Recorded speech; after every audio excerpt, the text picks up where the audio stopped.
যদি আদালত মনে করেন যে মোকদ্দমার পক্ষের মধ্যে আইনগত বা ঘটনাগত বিচার্য বিষয় নেই, তাহলে আদালত রায় ঘোষণা করতে পারে।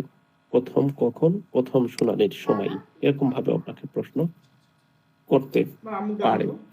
দ্বিতীয় হচ্ছে, কতিপয় বিবাদী কোনো একজনের বিরুদ্ধে বিচার্য বিষয় না থাকলে কি হবে? এরকম একটা প্রশ্ন আসে যে আপনি একাধিক বিবাদী রয়েছে, এর মধ্যে একজনের বিরুদ্ধে বিচার্য বিষয় নাই, আদালত বিবাদী পক্ষ বা বিপক্ষে রায় দিতে পারে এবং ওই ব্যক্তি থেকে মামলা থেকে। তাহলে কি বোঝা যাচ্ছে?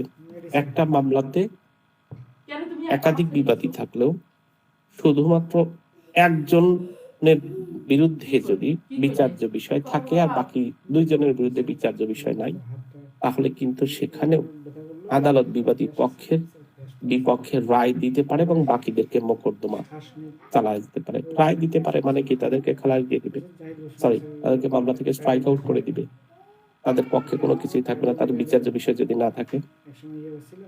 বিষয় বহির্ভূত পক্ষ খুবই ইম্পর্টেন্ট একটা ইস্যু। এই জায়গা থেকে আমাদের একটু জানার বিষয় আছে, সেটা হচ্ছে যে ক্ষেত্রে মোকদ্দমা বিচার্য বিষয় গঠন করা হয়েছে, আদালত মনে করছেন আর কোনো যুক্তি তর্ক বা সাক্ষ্যের প্রয়োজন নাই।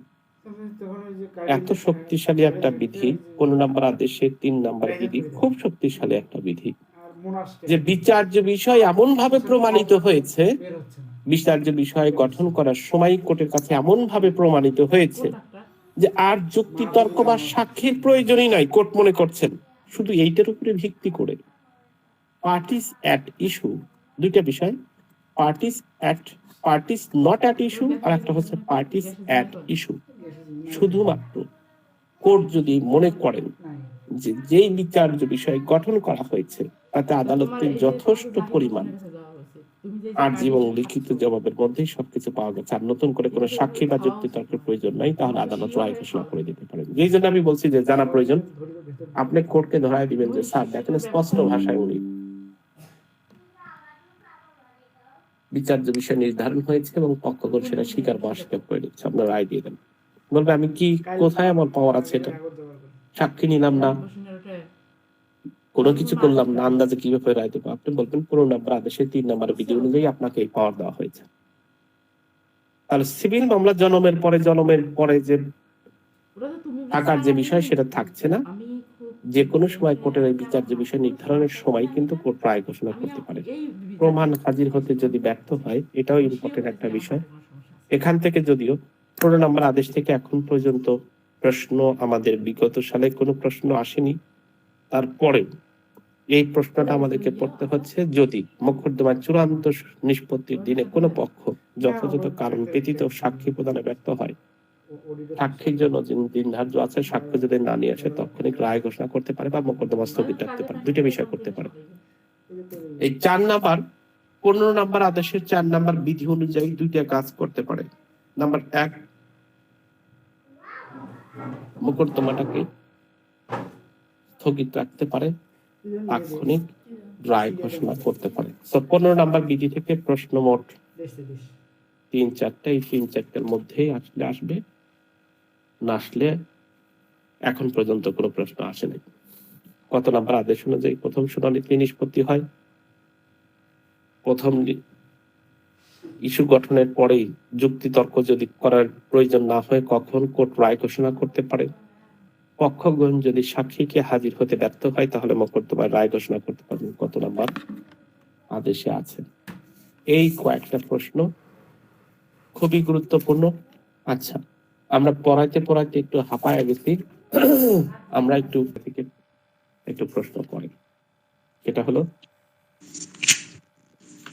16 নম্বর আদেশ থেকে প্রশ্ন করে। আমরা জানি দুইটা সেকশনের কথা আমরা জানি, 32 এবং 33 নম্বর ধারায় আমরা দলিল দাখিল করার জন্য বা সাক্ষী দেওয়ার জন্য, হাজির হওয়ার জন্য আমরা এই সাক্ষীদেরকে সাধারণত সমন দেওয়া হয়।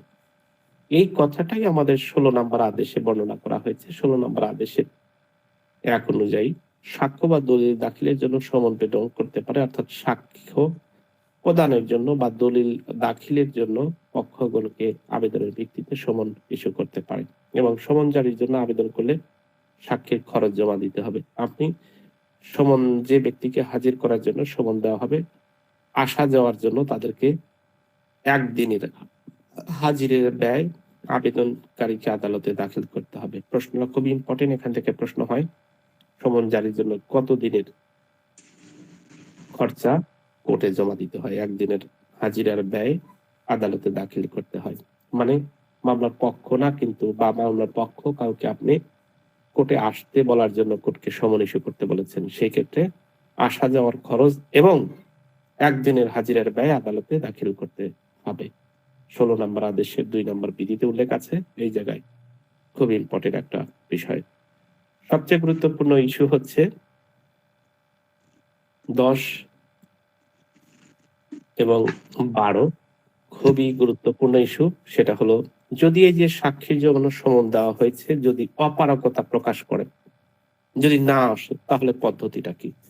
যদি সাক্ষীকে সমন ইস্যু করলেন 1 এবং 2 নম্বর, 1 নম্বর বিধি অনুযায়ী 2 নম্বর খরচও দিলেন, কিন্তু উনি উপস্থিত হলেন না, এই জায়গা থেকে প্রশ্ন করে যে সাক্ষীকে সমন মান্য করতে অপারগ হয় সেক্ষেত্রে পদ্ধতিটা কি? সাক্ষীর সমন মান্য করতে ব্যর্থ হলে আদালত তাকে হাজির হওয়ার জন্য প্রক্লেমেশন অথবা হুলিয়া জারি করতে পারে। নাম্বার 1।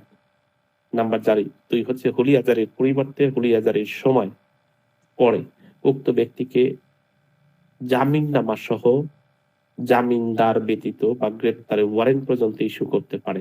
এছাড়াও তার সম্পত্তি ক্রোক আদেশ করতে পারে, যেটা আমরা 12তে পড়ছি, 12তে পাবো। সাক্ষী যদি উপস্থিত হতে না পারে তাহলে অনধিক, এই শব্দটাও আসে, 500 টাকা পর্যন্ত জরিমানা করতে পারে, তার সম্পত্তি ক্রোক বা নিলাম করতে পারে। বিধি 10-এর পূর্বে ক্রোক করা হলে তা ব্যয় সহ ক্রোক মেটানোর জন্য নিলামের আদেশ দিতে পারে। সুতরাং 10 এবং 12 অনুযায়ী যদি কেউ উপস্থিত না হতে পারে তাহলে তাদের এই শাস্তি, অর্থাৎ গ্রেপ্তারি পরোয়ানা ইস্যু করতে পারে, সাক্ষীকে ডাব্লিউ ইস্যু করে। এরকম দেখেছেন না বিভিন্ন জায়গায় সাক্ষীকে ডাব্লিউ ইস্যু করা হয়। তো এই হচ্ছে বিধি। যদি সাক্ষীকে আসার জন্য বলা হয়েছে, উনি যদি আদালতে না আসে তাহলে কিন্তু ডাব্লিউ ইস্যু করা, অর্থাৎ গ্রেপ্তারি পরোয়ানা ইস্যু করতে পারে। তার সম্পত্তি ক্রোক আদেশ দিতে পারে 500, অনধিক শব্দটা আসে কতদিন, কত টাকা পর্যন্ত জরিমানা করা হতে পারে? 500 টাকা, অনধিক 500 টাকা পর্যন্ত জরিমানা হতে পারে। এই প্রশ্নগুলো কিন্তু খুব ইম্পর্টেন্ট। এই জায়গায় কিন্তু আমাদের প্রশ্ন আসে 12 নম্বর এবং 10 নম্বর বিধি। এবং সবচেয়ে ইম্পর্টেন্ট হচ্ছে এই যে 10 এবং 12 বিধি অনুযায়ী যদি শাস্তি দেওয়া হয় তাহলে আপনি সেটা কি করতে পারেন, এই জায়গা থেকে একটা প্রশ্ন আসে। 20 নম্বর বিধির অনুযায়ী, অর্থাৎ আদালত কর্তৃক তলব হলে কোনো পক্ষ সাক্ষ্য দানে অস্বীকার করলে ফলাফল আদালত, সাক্ষ্য প্রদানে অস্বীকার করলে, দলিল দাখিলে অস্বীকার করলে আদালতের মোকদ্দমায় রায় ঘোষণা করতে পারেন। এখন কথা হলো, এই ধরনের কাজগুলো করেছে কোর্ট, 20 রায় দিয়েছে, জরিমানা করেছে, এইগুলো আপনি এই যে 20 নম্বর আদেশে রায় ঘোষণা করেছে, এটা হচ্ছে এরকম যদি হয় তাহলে আপনি এই আদেশের বিরুদ্ধে আপিল করতে পারবেন। এটা আদেশযোগ্য আপিল। সেই ক্ষেত্রে আপনি 43 নম্বর বিধিতে আপিল করতে পারবেন। এখান থেকে যে প্রশ্নগুলো হয় বা যে প্রশ্নগুলো করার চেষ্টা করছে সেটা হচ্ছে কোর্ট অফ সিভিল প্রশ্ন এসেছিল 2022 সালে, বিজিএসসিতে প্রশ্নটা এসেছিল। সাক্ষ্য প্রদানের জন্য কোনো ব্যক্তিকে সমন ইস্যু করা হয়েছে, তারপরেও তিনি আসেন নাই, তাকে কত টাকা পর্যন্ত সর্বোচ্চ জরিমানা করা যেতে পারে? যে কথা আমরা বললাম 16 নম্বর আদেশের 12 নম্বর বিধিতে 500 টাকা পর্যন্ত জরিমানা করা যেতে পারে। একই প্রশ্ন এসেছিল 2020 সালে অ্যাডভোকেসি পরীক্ষাতে। 12 রুল অনুযায়ী কত টাকা জরিমানা করা যেতে পারে? 500 টাকা পর্যন্ত। একই প্রশ্ন বারবার এসেছে, সুতরাং ওই প্রশ্নটা খুবই ইম্পর্টেন্ট। সাক্ষ্য দিতে বা কোনো দলিল দাখিল করার জন্য সমনে হাজির হওয়ার জন্য সমন পর আবেদন করতে হয় কত নম্বর আদেশে, কত নম্বর বিধিতে? 16 নম্বর আদেশে কিন্তু আমাদের 16 নম্বর আদেশের 1 নম্বর 2 নম্বর বিধিতে কিন্তু সমন ইস্যু করতে হয়। সেই জায়গায় সমনের খরচ এবং একদিনের হাজিরার ব্যয় দিতে হয়। যদি কোনো ব্যক্তি দিওয়ানি কার্যবিধি 16 নম্বর আদেশের 10 নম্বর বিধি আদালতে কোনো আদেশের বিরুদ্ধে সংক্ষুব্ধ ব্যক্তি কি করতে পারেন, যে কথা বলছি, এই যে 10 নম্বর আদেশ অনুযায়ী ক্রোক করেছেন বা ডাব্লিউ ইস্যু করেছেন, সেক্ষেত্রে আপনি কি করতে পারবেন? আপিল করতে পারবেন। এটা আপিলযোগ্য আদেশ, অর্থাৎ 43 নম্বর আদেশের রুল অনুযায়ী যেই 25টা আদেশ আছেন, 25টা আদেশের বিরুদ্ধে আপনি আপিল করতে পারবেন, তার মধ্যে একটা। খুব ইম্পর্টেন্ট, এখান থেকে প্রশ্ন আসে। 16 নম্বর আদেশ 10 নম্বর বিধি থেকে প্রশ্ন আসে। একই কথা, আদালত কর্তৃক তলব করা হলো কোনো ব্যক্তি সাক্ষী দিতে অস্বীকার করলো হলো এবং 16 নম্বর আদেশে 20 নম্বর বিধি অনুযায়ী জাজমেন্ট ঘোষণা করা হলো, আপনার সংক্ষুব্ধ পক্ষ হিসেবে প্রতিকার কি? 43 নম্বর আদেশের 1 নম্বর বিধি অনুযায়ী আপিল করতে পারবেন। এই দুইটাই কিন্তু আপিলযোগ্য আদেশ। তো খুবই ইম্পর্টেন্ট এবং এটা আপনাকে মনে রাখতে হবে। এ পর্যন্তই আদেশ। কালকে 17 থেকে আমরা